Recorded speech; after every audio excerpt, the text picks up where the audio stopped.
And we're back for episode 3.6. Our episode begins with Sam and Gilly on the run after the mutiny at Craster's Keep. As in the book, Gilly is better at building fires than Sam, and Sam sings a song about the faith of the Seven. In the book, Gilly thinks Sam is a pretty good singer, but Sam mentions that his black brother Darian is much better. And in the book, this singer Darian actually accompanies Sam and Gilly on their adventure south to Old Town. Meanwhile, south of the wall, we have this extra scene of hostility between Osha and Mira. In the book, Osha and Mira don't really have a problem with each other, and again, Osha has gone off at this point with Rickon. Now the show has added a very interesting scene equating visions and seizures.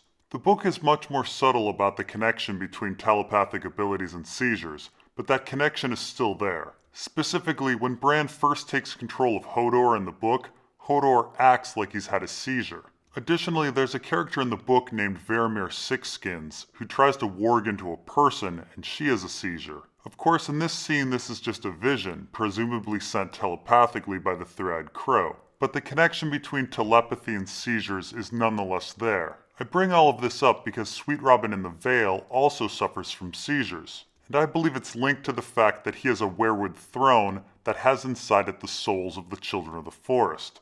I believe his seizures are caused by them trying to seize his body, or at minimum, trying to communicate with him. Here in the show, Jojen has a vision of Jon Snow north of the wall, surrounded by enemies. In the book, Jojen has no such vision. This transitions to an extra scene of Jon preparing to climb the wall and Ygritte going on and on about his oral sex abilities. Here, Ygritte tells Jon that Tormund has climbed the wall half 100 times. In the book, the 50-time feat is Mance's. But one must ask, why climb the wall 50 times? Raiding? Doesn't seem worth it. And why not send an underling? It may be that Mance was performing some sort of diplomacy south of the wall. Mance may have southern allies. Now here Ygritte tells Jon that she knows he's a double agent, but that he will remain loyal to her now that they're an item. In the book, we don't have any evidence that Ygritte has figured this out. But it should be noted that according to wildling custom, Ygritte and Jon are married, as he kidnapped her. Kidnapping is a reoccurring theme in our story, and a big part of the legend of Bael the Bard, who kidnapped the daughter of the Lord of Winterfell. It should be noted that other characters like Peter Baelish kidnapped the daughter of Winterfell, Sansa, and Rhaegar kidnapped the daughter of Winterfell, Lyanna. Next we have an extra scene where Anguy is teaching Arya how to shoot, when all of a sudden, we go way off book. Somehow, Melisandre has found the Brotherhood without banners. Interestingly, Melisandre greets Thoros with a Valar Morghulis, and he responds with a Valar Dohaeris. It's the greeting of the many-faced god, which is a bold choice for the show. In the book, there is one odd scene where Jaqen H'ghar says that the Red God is owed 3 lives, rather than the many-faced god, but other than that, we have no real reason to believe that the followers of the Red God are linked with the many-faced god. In fact, in the book, Melisandre clearly thinks that the forces of death are her enemy. This is not to say that both religions couldn't support the same leader, but it's pretty clear that their doctrines are different. So next we get an extra scene of Melisandre meeting Beric Dondarrion and being amazed at his resurrection. The Brotherhood without banners then decides to hand over Gendry. Now in the book, Gendry is still with the Brotherhood, but there is another of Robert's bastards named Edric Storm. Edric was being raised at Storm's End by Courtney Penrose, who purposely didn't want to yield to Stannis because he wanted to protect the boy.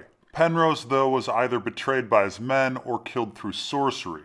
Either way, Stannis took control of the castle and gained control of his bastard nephew, Edric. The show clearly thought there were too many characters and decided to merge Gendry and Edric.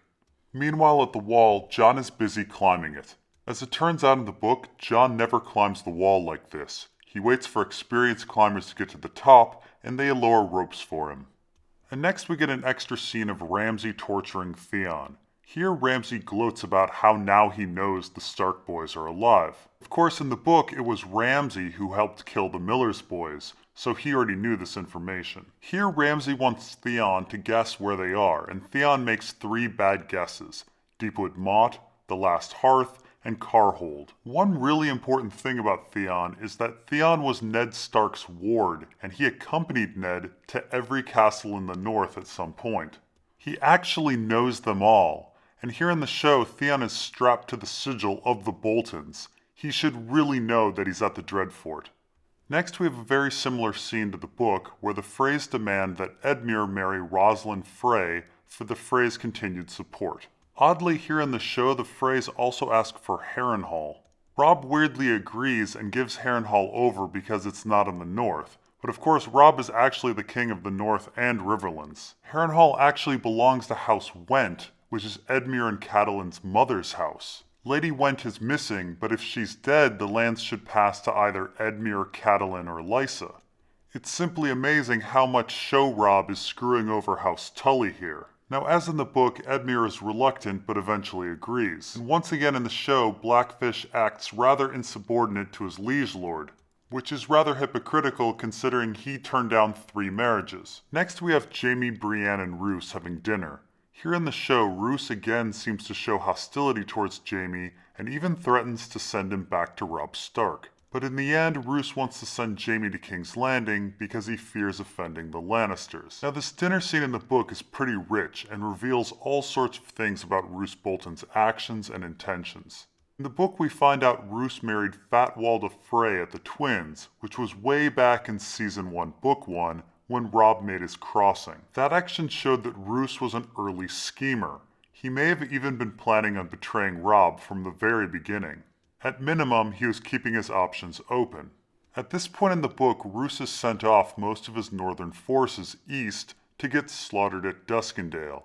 So this means while having dinner with Jaime, he absolutely knows that he's going to betray Robb. But if Roose was trying to keep his options open the whole time, it's a huge mystery why Jaime lost his hand. Here in the show, it's played off as incompetence by Roose's crony Locke. In the book, Roose has a several-page-long convoluted explanation of why he thinks the brave companions cut off Jaime's hand. It essentially comes down to them trying to alienate Roose from the Lannisters and hoping Stannis wins at the Blackwater. Of course, that explanation makes no sense. If Stannis won at the Blackwater, Roose wouldn't have joined the Lannisters. So cutting off Jaime's hand is just irrelevant to everything. So why did Jaime get his hand cut off? Well, I think the brave companions served the Dornish, and it was revenge. Now here we find out that Brienne is staying put at Harrenhal. In the show it's because Roose wants to punish treason, which is odd unless show Roose hasn't decided to betray Robb yet. But if he hasn't decided on betraying Robb yet, why is he letting Jaime go? It doesn't make much sense. In the book, Brienne stays behind because she's getting ransomed. Next we get an extra scene between Tywin and the Queen of Thorns, where Tywin proposes a marriage between Cersei and Loras. The QOT refuses because Cersei is too old, so Tywin threatens to make Loras a Kingsguard, and so she agrees. In the book, the Tyrells do refuse a match between Cersei and Willis because she's too old, but that's essentially the end of it. Additionally, in the book, Loras is one of the Kingsguard at this point. The Tyrells wanted that to keep Marjorie well protected. Meanwhile, back at the Wall, we have this extra scene where Jon and company are having trouble. Again, in the book, Jon isn't the one climbing the wall, but he does observe others fall when a big sheet of ice falls off. Of course, the big question to ask here is how does the wall keep its shape? Ice should sublimate and break down over time due to weather. Yet the wall seems to have kept its shape for thousands of years. There seems to be some sort of either technological or magical core keeping the whole wall together. Next we get this quick shot of a rose, which seems to be a shout out to a vision that Dany has in the book of a rose growing out of the wall. This is all part of an extra scene where Sansa is trying to connect with Loras. They don't really get along, but at least getting married allows them to leave King's Landing. And this leads to an extra scene where Tyrion and Cersei continue to bitch about their upcoming weddings. Again, in the book, Tyrion isn't all that upset about it, and Cersei gets off the hook when she gets denied. However, here in the show, one would think that Loras would be a good choice for Cersei, as he would rarely, if ever, want to have sex with her. Anyway, here Tyrion confronts Cersei about whether she hired Sir Mandon Moore to kill him. She denies it, which makes both of them assume it was actually Joffrey. In truth, the culprit was probably Littlefinger. Again, Mandon Moore was placed on the Kingsguard by Lysa. Next we get an extra scene where Tyrion wants to break the news to Sansa about their upcoming marriage. In the book, it's actually Cersei that breaks the news to Sansa. Sansa at first panics and tries to run, and then is brought back kicking and screaming. Sansa fairly quickly becomes resigned to her fate, and she and Tyrion are married almost immediately. Next we get an extra scene where Varys and Littlefinger confront each other over their scheming. It begins with Littlefinger commenting that the Iron Throne doesn't really have 1,000 swords, but only a few hundred. In the book, the Iron Throne is actually much bigger and requires one to climb a flight of stairs. It probably does have 1,000 swords. Anyway, here in the show, Varys wanted the Tyrells to marry Sansa simply because Littlefinger wanted her, and Littlefinger spoiled those plans, but he still doesn't have Sansa for himself. In the book, the Tyrells wanted Sansa all on their own, but yes, Littlefinger did stop their plans by catching wind of the scheme through Dantos and informing the Lannisters. Littlefinger lets Varys know that he's handed the extra character of Raz over to Joffrey to be killed. And we get this extra scene of Sansa watching Littlefinger's ship leave port and being very upset that she passed up his offer to help her escape. And finally we have Jon and Ygritte getting to the top of the wall.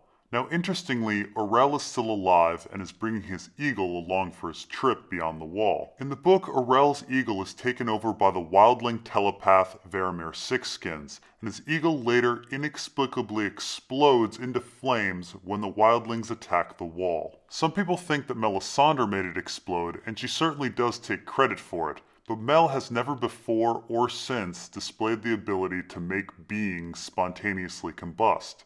However, in the book, the wall does seem to block telepathic messages. Jon can't reach Ghost when he crosses the wall. So I surmise the eagle exploded because it was being warged and was trying to cross the barrier of the wall. Now here, Ygritte and Jon are happy to be on top of the wall to observe the beauty around them. In the book, being on top of the wall is actually a moment of sadness for Ygritte. She weeps as she is reminded what a horrible thing the wall is, and laments that Mance Rayder never found a magical horn to bring the whole thing down. And that's all for episode 3.6. See you in episode 3.7.